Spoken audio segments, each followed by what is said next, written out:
The Rav said last night, only 78 years ago, his parents were on donkeys traveling over through the desert from Teiman. Nobody in the world would have believed where we are today. We had, right before Pesach, Eli Sharabi, who was taken hostage for 491 days. He came to our community and he spoke.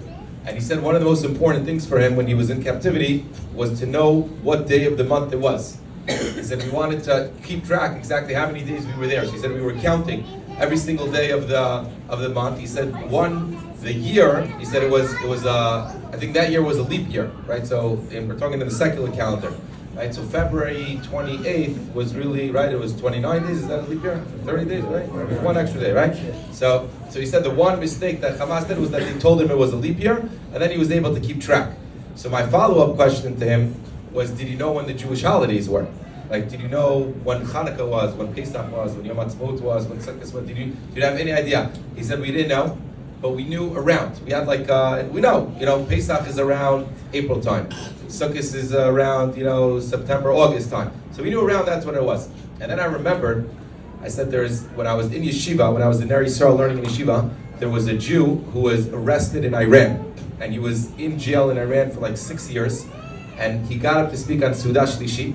And he told us that when he was in jail, he knew exactly what all the holidays were, without ever missing, even though no one ever told him. How did he know? Because he learned a tour. There's a tour in Hilchos Pesach that says like this, that the holiday of Pesach is, all you need to know is when the first day of Pesach is. Once you know when the first day of Pesach is, you're able to calculate all the other holidays of the year. Okay? What does that mean?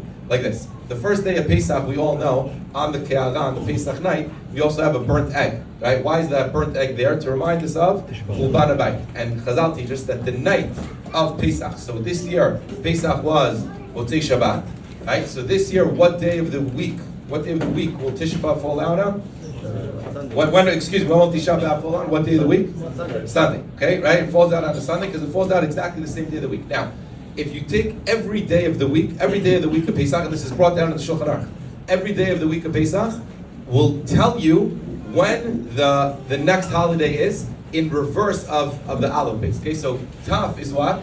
Tisha B'Av. So the first day of Pesach, which is Sunday night, is going to be Tisha B'Av. What's before Tav in the Aleph base? Shin, right? So that's Monday. What day this year is Shavuot? Shin is Shavuot. What day is that going to fall out on?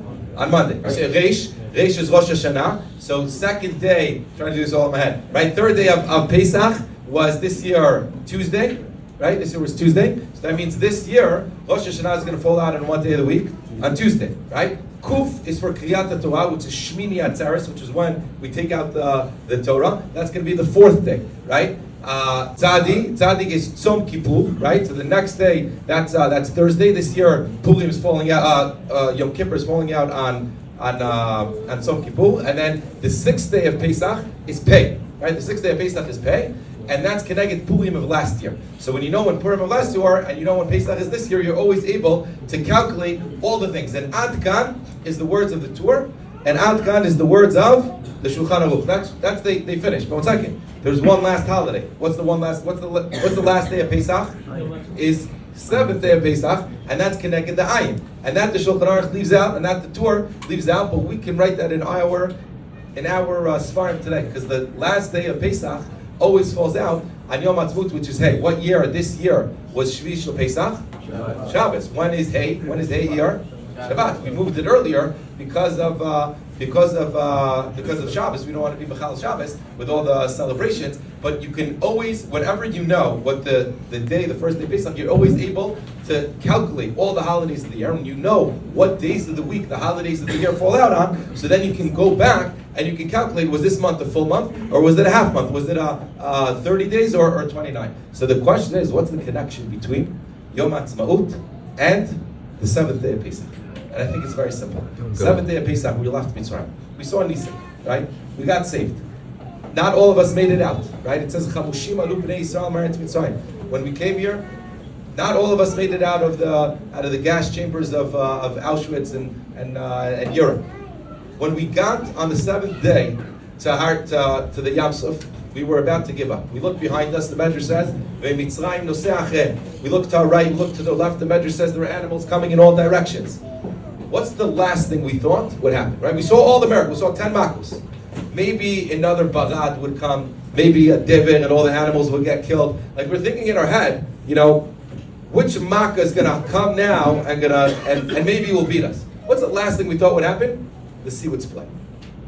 Yom Ha'atzmaut is the day where the last thing Am Yisrael thought, like the Rav said, is that we'd be sitting here in an air-conditioned room with some music and dancing and celebrating, because it's the last thing that you would ever cross your mind.